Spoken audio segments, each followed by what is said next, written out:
नमस्ते मधुसूदनाय भक्ति पावके दुर्लभ कृष्ण भक्ति में अति सरल नाम हरे कृष्णा कृष्ण कृष्ण हरे हरे हरे राम नारायणं नमस्कृत्य नरं चैव नरोत्तमं देवीं सरस्वती व्यासं ततो जयमुदीरये श्रीमद्भागवत महापुराण जय संहिता।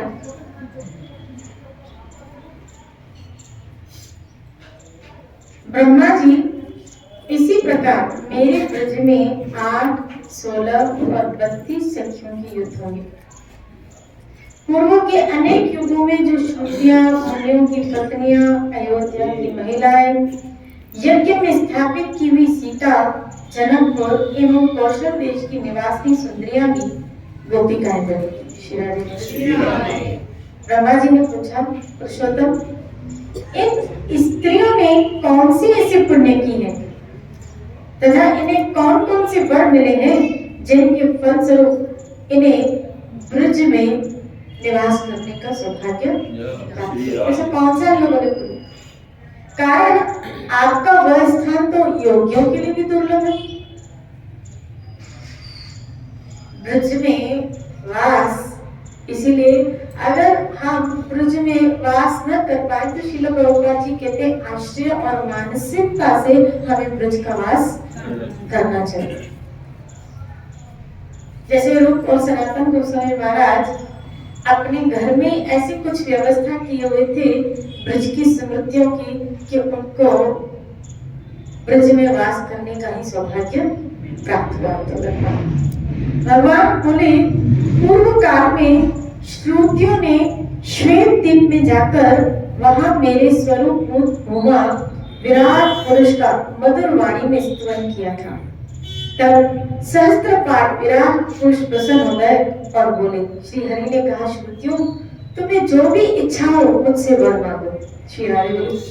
श्रुतियों ने भगवान के विराट स्वरूप की स्तुति गान की है और भगवान प्रसन्न होकर उनसे वर मांगने के लिए कह रहे हैं। जिनके ऊपर मैं प्रसन्न हो जाता हूँ उनके लिए कौन सी वस्तु दुर्लभ है? श्रुतियां बोली, भगवान आप मन वाणी से नहीं जाने जा सकते, मन से परे है, वाणी से अगोचर। आप मन और वाणी से किसी के जानने में नहीं आते, हम आपको जानने में भी असमर्थ हैं। हे पुराण वेता ज्ञानी पुरुष, पुराण वेता ज्ञानी पुरुष यहाँ जिसे केवल आनंद मात्र बताते हैं। परमात्मा क्या है? आनंद स्वरूप। जो ज्ञानी है वो ईश्वर को आनंद स्वरूप मानते हैं। अपने उसी रूप का हमें अब दर्शन कराइए। श्री राधे बोलिए। श्री राधे। जो आपका वो आनंदमय स्वरूप है, प्रेममय स्वरूप है, क्योंकि ये श्रुतियां जो भगवान की स्तुति कर रही है वो विराट रूप की कर रही है। तो विराट रूप का कोई रूप, क्योंकि वो विभिन्न स्थानों में समस्त भूतों में सर्वज्ञता, जैसे कौन थे? गजेंद्र। भगवान की जब स्तुति गान किए, पुकारा है तो कैसे किया है कि हे गणपतवासी, हे अंतर्यामी परमात्मा, हे सारे जगत के सर्वभूतों में व्यापक परमात्मा, आप मेरी क्या करें? रक्षा करें। श्री राधे। किसी स्वरूप का चिंतन नहीं किया था उस वक्त भी गजेंद्र ने। तो यहाँ श्रुतियां स्वरूप नहीं है, वो भगवान की ये श्रुतियां भगवान की विराट रूप की जो सर्वव्यापक रूप है उसकी वंदना करें, उसकी स्तुति करें। लेकिन भगवान के उस आनंद स्वरूप को देखने की इनके मन में वांछा है कि हम आपके उस आनंद में स्वरूप को देखना चाहते हैं। श्रुति ऐसी बात सुनकर भगवान ने उन्हें अपने दिव्य गोलोक धाम के दर्शन करना। किनको? उन श्रुतियों जो प्रकृति से परे हैं, वह लोग ज्ञान आनंद स्वरूप अविनाशी तथा निर्विकार है। वहां वृंदावन नाम का एक वन है। श्री राधे बोलिए। गोलोक में वृंदावन नाम का वन है जो काम पूरक कल्प वृक्षों से सुशोभित है। मनोहर निकुंजों से संपन्न वृंदावन सभी ऋतुओं में सुखदायी है। वहां सुंदर झरने और गुफाओं से सुशोभित गोवर्धन नाम का एक गिरी है।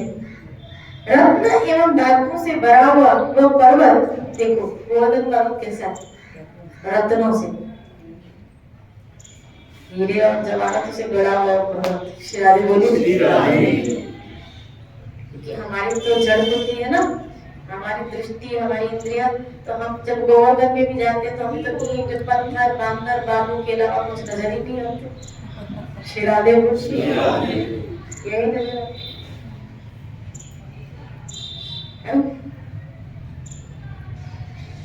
लेकिन रत्न मणियों से जुड़ा हुआ वो गिरी पर्वत। मैं कह रही थी इसलिए कि आप मुझे बताओ, जो ठाकुर रत्नों के पहाड़ को पैदा कर सकता है, रत्नों के पहाड़ों को उत्पन्न हो सकता है। स्वर्ण के पहाड़ों को, सुमेरु आदि को पैदा कर सकता है, उत्पन्न कर सकता है, प्रकट, तो उसको आपकी किसी चीज की जरूरत होगी? फिर क्या आप लेबल लगाए? श्री राधे बोले, हमने 2 किलो सोना चढ़ाया भगवान को, हमें ये छत्र दान किया। श्री राधे बोले, आपने छत्र सोने का दान किया, लेकिन उसने तो आपके लिए सोने का पहाड़ ही बना दिया। आपने हो सकता है एक रियल डायमंड की रिंग भगवान को, मणियों की जटित रिंग आपने भगवान को, लेकिन आप देखो यहाँ उसके लिए रत्न जड़ित पहाड़ों को उत्पन्न करना भी कोई बड़ी बात नहीं उसके लिए। रत्न और धातुओं से भरा हुआ पर्वत पक्षियों से आवृत है, वहां स्वच्छ जल वाली श्रेष्ठ यमुना नदी लहराती है। उसके दोनों तट रत्नों से बने हैं। यमुना की जो दोनों तट, उस साइड इस साइड, ये तट भी रत्नों से। श्री राधे बोले, हंस और कमल आदि से वसदा व्याप्त रहती है। वहां विविध रास रंग से उन्नत गोपियों का समुदाय शोभा पाता है। उसी गोपी समुदाय के मध्य भाग में किशोर वय से सुशोभित भगवान श्री कृष्ण विराजते हैं। उन श्रुतियों को इस प्रकार अपना लोक दिखाकर भगवान बोले, कहो तुम्हारे लिए अब मैं क्या करूं? अब उसने कहा, हम आपके उस आनंद स्वरूप को देखना चाहते हैं। श्रुतियों ने कहा, हम आपके उस आनंद स्वरूप को देखना चाहते हैं। भगवान ने उनको वृंदावन में विराजित स्वयं श्री कृष्ण का वो आनंदमय स्वरूप के दर्शन करवाए। श्री राधे बोले, और आगे बोला कि ये मेरा आनंदमय स्वरूप श्री कृष्ण जिसके तुम अब दर्शन कर रहे हो, बताओ अब मैं तुम लोगों के लिए आगे क्या करूं? अब क्या अच्छा है? श्री राधे बोले, तुमने मेरा ये लोक तो देख लिया, इससे उत्तम तो कोई दूसरा वर है ही नहीं। श्री राधे बोले, श्रुति ने कहा, प्रभु आपके करोड़ों कामदेव के समान मनोहर विग्रह को देखकर अब हमें हमारे अंदर कामनी भाव उत्पन्न हो गया। श्री राधे बोले, आपके सुंदर आनंदमय श्री कृष्ण रूप को देखकर हमारे अंदर आपके प्रति कांत भाव की उत्पत्ति हो रही है। हमें आपसे मिलने की उत्कट इच्छा हो रही है। हम विरह ताप में संतप्त हो रही हैं, इसमें संदेह नहीं है। अतः आपके लोक में रहने वाली ये गोपियां उनका संग पाने के लिए जैसे आपकी सेवा करती हैं, हमें भी वैसी इच्छा है। श्री राधे बोले, भगवान जिसको अपनाना चाहते हैं तभी ऐसी विभूतियों के उसको जैसे अनार को एक झलक दिखाए कि आप उसको विरह तापे और उसको पाने के लिए एक एक हल्की सी, कभी किसी अपने लोक की, कभी अपनी झलक, पहले इसको अपने लोक के दर्शन कराए। लोक के दर्शन कराने के बाद अपने वास्तविक आनंद में स्वरूप श्री कृष्ण के दर्शन किए। उसके बाद उसके उन गोपियों श्रुतियों के अंदर एक भाव उत्पन्न हुआ है कि अब हमें भगवान प्राप्त भाव में प्राप्त हो। हम उन गोपियों का संग पाने के लिए जैसे वो आपकी सेवा करती हैं, हमें भी ऐसा चाहिए। श्री हरि बोले, श्रुतियों तुम लोगों का यह मनोरथ तो बड़ा दुर्लभ है। ये जो तुमने भाव रखा कि तुम मेरी सेवा करना चाहती हो, ये तो बहुत दुर्लभ और दुर्गत। फिर भी मैं इसका भली भांति अनुमोदन कर चुका हूं। अतः क्योंकि मैंने बोल दिया कि तुम क्या चाहती हो, अब तुमने मेरे प्रति भाव रखा है और भगवान ऐसे दयालु है, ऐसी कृपालु है कि जो भी जीव उनके प्रति जैसा भी भाव रखता है भगवान उनको गुण कर। वो नहीं आता है इसमें मटमार नहीं आया है कि एक असुर भगवान के ऊपर मोहित हो गया। ठाकुर जी को देख के एक बार भगवान के ऊपर इतना मोहित हो गया तो भगवान ने कहा क्या? बोला मैं आपको खाना चाहता हूँ, बाइट करना चाहता हूँ, आपको खाना चाहता हूँ, आपको देख के मैं मोहित हो गया, आपको खाना चाहता हूँ। भगवान ने कहा बड़े अजीब अजीब किस्म के भक्त है मेरे पास। श्री राधे बोली, खाना चाहता है बोला अच्छा, तो गंडकी नदी के यहाँ जो पर्वत है उसमें तू कीड़ा बनेगा और जिस टुकड़े को तू खाएगा ना मैं शालिग्राम वही रूप बन जाऊंगा। श्री राधे बोले। और वो ऐसे वो कीड़ा बना और उस पर्वत को आज तक वो जो खाता है, जो पीसेस गंडकी में गिरते हैं वो शालिग्राम गिरते हैं, क्योंकि उसमें वो शेप बनाता है, किसी में नरसिंह, किसी में वामन। श्री राधे बोले। इस तरह भगवान ने उसका भाव पूरा। तो अजीब अजीब से भाव कभी कभी भक्तों के देखे जाते हैं। श्री राधे बोले। कहने का तात्पर्य कि भगवान सर्वसमर्थ है, जो जिस भाव से उनके पास आता है, ये यथा माम प्रपद्यन्ते ताम तथैव भजामि, मैं उसके उसी के अनुरूप उसको फल देता। जो जिस भाव से, आप सखा भाव से आएंगे, आप कांत भाव से आएंगे, आप दास्य भाव से आएंगे, आपको उसी के अनुरूप रिजल्ट मिलने। आप दोस्त बनाएंगे तो वो दोस्त बन जाएगा, आप स्वामी बनाएंगे तो वो मालिक बन जाएगा, आप बाप बनाएंगे तो बाप भी बन जाएगा। श्री राधे बोले। आप पुत्र बनाएंगे तो पुत्र भी बन जाएगा, आप प्रियतम बनाएंगे तो प्रियतम भी बन जाएगा, जैसा आपका भाव। इसीलिए तो मैं कहती हूँ इस जगत में यहाँ भाव डालने से अच्छा है कि उस आध्यात्मिक जगत ईश्वर में, परमात्मा में अपने भाव डालो, क्योंकि यहाँ संपूर्णता नहीं है। और यहाँ संपूर्णता ना होने के कारण जब हम अपने भाव वहां डालते हैं तो वैसा रिवॉर्ड नहीं मिलता है जैसा हमारे मन में वांछा की होती। श्री राधे। और ना ही वैसा, और ना ही स्थायी, ना ही नित्य है, क्योंकि यहाँ जरूरतों के अनुसार प्यार मिलता है और मिटता है। जरूरत नहीं खत्म तो इनका प्यार भी खत्म। श्री राधे बोले। आप जिसकी जितनी जरूरत पूरी कर रहे हैं, अगर आपको यहाँ प्यार चाहिए तो आपको सामने वाले की जरूरत पूरी करनी पड़ेगी, तो आपको प्यार मिलेगा। जरूरत के अनुसार यहाँ प्यार मिलता है। आप देख लीजिए, आप अगर आजमाना कि आप जिससे प्यार कर रहे हैं, आप उसकी खाली जरूरत पूरी न करें, देखो क्या फिर भी वो आपको प्यार करता है, और करता है तो कितने दिन तक करता है, कितने टाइम तक करता है। स्थायी नहीं है यहाँ जरूरत से प्यार मिलता है। श्री राधे बोले। तो ऐसी जगह पे अपने भाव और इमोशन क्यों दें? क्योंकि एक तो स्थायी भी नहीं है, नित्य भी नहीं है, और दूसरा मुझे तो कभी कभी आश्चर्य होता है कि कितने लोगों की बुद्धि मारी गई है। अब इसका कारण क्या है? रघुवर कह रहे हैं ना, जब तक आप जैसे महापुरुषों का संग नहीं मिलेगा, इस संसार से निवृत्ति कैसे हो? यहाँ से आसक्ति, जब तक महापुरुषों का आपको संग नहीं मिलेगा, बुद्धि कहाँ से ईश्वर की तरफ लगने वाली है? कहाँ से लगने वाली है? अभी जिस बच्चे ने दिखाया, एक वीडियो दिखाया कि एक टीचर, आप लोगों ने जो देखा होगा, मेरे ख्याल से 70 वर्ष का, 70 वर्ष का, या ऐसे 65-70 वर्ष के बीच में, इतनी 65, पूरे बाल सफेद थे, पूरे 65-70 वर्ष का टीचर पढ़ाता है, ट्यूशन पर, ऐसे होगा 65 वर्ष के आसपास। उसकी स्टूडेंट पढ़ने आती थी और वो लड़की 18 वर्ष की। कितने वर्ष की? 18 वर्ष। और बोला हम शादी करना चाहते हैं। और मेरे ख्याल से तो लड़की प्रेग्नेंट थी। श्री राधे बोले। बोलो ना श्री राधे। कहाँ लोगों की बुद्धि?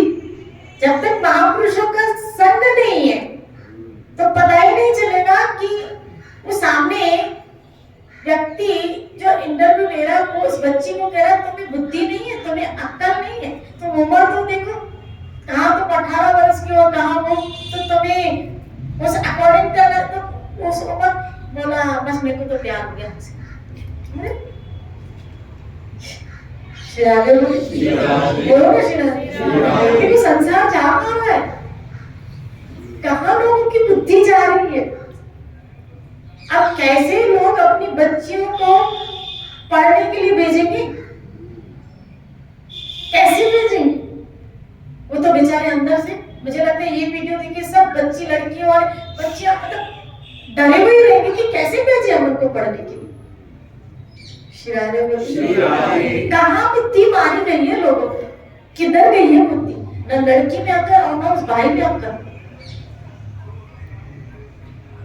क्यों? महापुरुषों का संग है, महापुरुषों का संग है। मैं मानती हूँ प्रारब्ध कुछ होता है, मैं मानती हूँ उस चीज को, लेकिन मैं इस चीज को भी मानती हूँ अगर गलत प्रारब्ध है तो उसको फिर रोका भी, उसके ऊपर बाउंड्री लगानी चाहिए। फिर ऐसे नए कर्म नहीं बनाने चाहिए जिसके द्वारा हमारा पतन हो जाए। मैं मानती हूँ उस चीज को, हो सकता है वो प्रारब्ध होकर दोनों का, लेकिन अगर इधर ही सत्यों का संग होता ना, इधर महापुरुषों का संग होता तो कहीं ना कहीं गाड़ी पे ब्रेक लग जाती कि नहीं बहुत हो गया, ऐसा मुझे नहीं करना चाहिए। श्री राधे बोलो ना श्री राधे। जिस उम्र में भजन करनी चाहिए, जिस उम्र में नाम जब संतों की सेवा या अपना उम्र परमार्थ में लगाना चाहिए। आप जब मोक्ष के लिए रास्ते वहां बंधन में व्यक्ति पड़ रहा है तो आश्चर्य की बात नहीं है।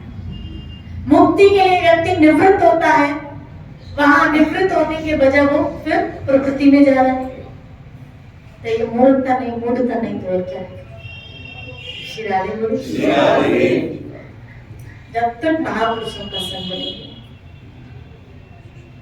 तब तक व्यक्ति अपने आप को इस भौतिक जगत के जाल से निकाल नहीं पाता है, नहीं निकल, उल्टा और बंधन बढ़ाता जाएगा। और महापुरुषों का संग है तो जिस बाउंड्री में है ना, उसमें अपने कर्म भोगते हुए हम धीरे धीरे वहां से निकल जाए।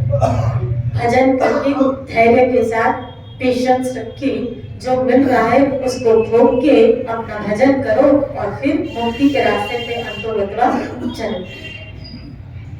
जितना प्रारब्ध है शेष जो बना है लोगों से वो हम भोग रहे हैं और उसके बाद फिर निकलना है, फिर हमको निकलना है। श्री राधे बोलो। कब तक अपने आप से तो पूछो, कब तक भोगते रहेंगे? कब तक? इसके ऊपर कहीं फुल स्टॉप तो लगता ही नहीं। जन्म जन्मांतर से ये भोगते आए, फुल स्टॉप कहाँ लगा? इस मनुष्य जन्म में अगर फुल स्टॉप नहीं लगाओगे तो फिर अधोगति तो होगी ना, फिर अधम योनियों में जाएंगे। और कितना बड़ा सोर्स है मनुष्य जन्म का पाके भी संतों का संग प्राप्त किया जाए, भक्ति की जाए, भजन किया जाए, मुक्ति के रास्ते पे चला जाए, निवृत्ति के रास्ते पे चला जाए। याद रखना, प्रवृत्ति और निवृत्ति दो मार्ग है। निवृत्ति मार्ग में अंतोगत्वा सब जितने प्रवृत्त हुए अंतोगत्वा आना पड़ता है, निवृत्त होना ही पड़ता है। जब तक आप निवृत्त नहीं होंगे, जब तक हम सब निवृत्त नहीं होंगे, मत सोचना कि आप मोक्ष प्राप्त कर पाएंगे या निकल। अंतोगत्वा प्रवृत्ति मार्ग भी इसलिए है कि भोग में थोड़ी बाउंड्री मिली और वो भोगते हुए होना तो आपको निवृत्ति में है, आना निवृत्ति नहीं है। श्री राधे बोलो। इसमें प्रवृत्ति मार्ग में आके धर्म, तपस्या, इंद्रियों पे से ये सब करते हुए अंतोगत्वा निकलना ही है, निकलना ही है, निकलना ही है, निकलना ही है। और कोई हमें कब तक पकड़े रखेगा? कब तक बताओ? श्री राधे बोलो। इसीलिए यहाँ ज्यादा जाल मत फैलाओ अपने लिए। जी पहले बहुत सारे जाल फैले हुए और जाल मत फैलाओ। ये जाल जितने फैले हुए ना, भजन की रस्सी से इसको काटते जाओ। नाम की रस्सी से इसको काटते जाओ, क्योंकि पकड़ने में। अच्छा चलो सब लोग जोर से, चलो योगासन करते हैं, जोर से एक सांस लो, छोड़ना नहीं।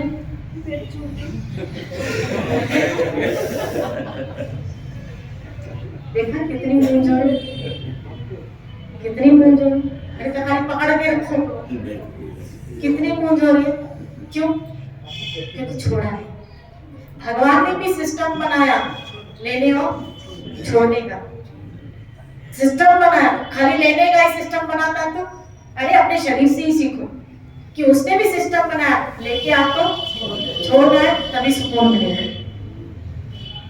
तभी सुकून मिलेगा। यहाँ होगा लिया, लेकिन छोड़ना है, तभी सुकून मिलेगा, तभी सुकून मिलेगा, नहीं तो मिलने वाला। खाली लो लो लो लो, मुझ जाओगे, बंध जाओगे, घुट जाओगे, फंस जाओगे।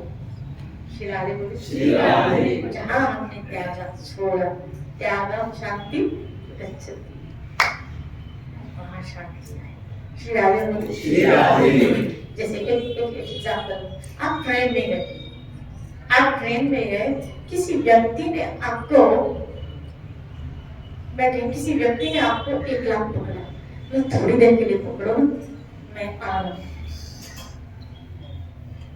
आपको क्या होगी? एक टेंशन, एक एंग्जाइटी, क्या कि वो व्यक्ति आया, बाबा अपने ले ले मेरी जान छूटे। उसने आने में थोड़ा 4-5 घंटे क्या कर दिए, डिले कर दिया। सच बताओ, आप सो पाओगे? हालांकि आपका कुछ नहीं था, इसी ट्रेन में चढ़े, इसी ट्रेन में से मिला, आपका कुछ नहीं था, लेकिन जब तक जितनी देर मिला आप परेशान। और 5-6 घंटे के बाद अगर वो बंदा आया और आपने उसको उससे कहा, जो आपने दे दिया, आपने सुख की सुख का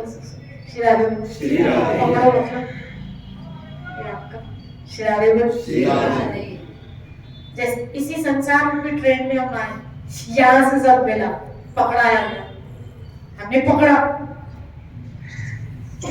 और पकड़े बैठे छोड़ने के लिए तैयार, घुट रहे हैं, घुट रहे हैं। ये घुटन क्यों हो रही है पता?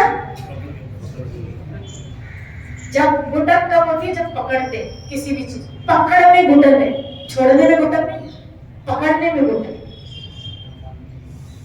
रिश्ते को पकड़ के रखा है, बच्चे को पकड़ के रखा है, घर को पकड़ के रखा है, शरीर को पकड़ने घुटन है। शिराने बोले, ये पकड़ के रखा है, इसलिए क्या होती?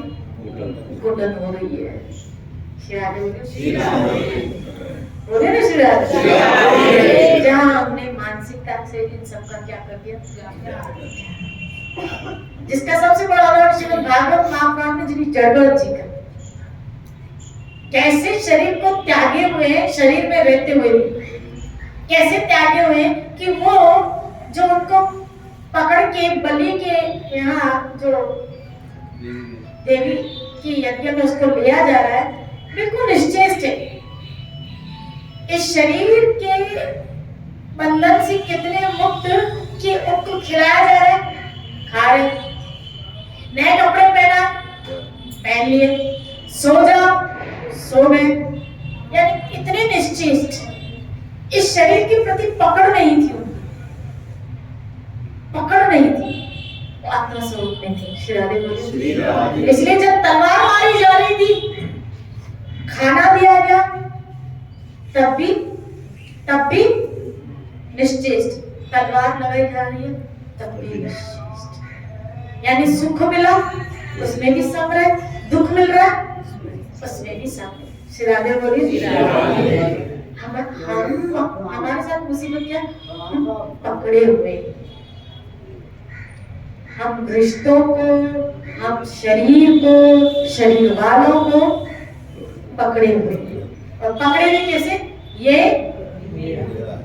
मेरा श्री राधे बोले श्री राधे। ये मेरा है, ये मेरा है।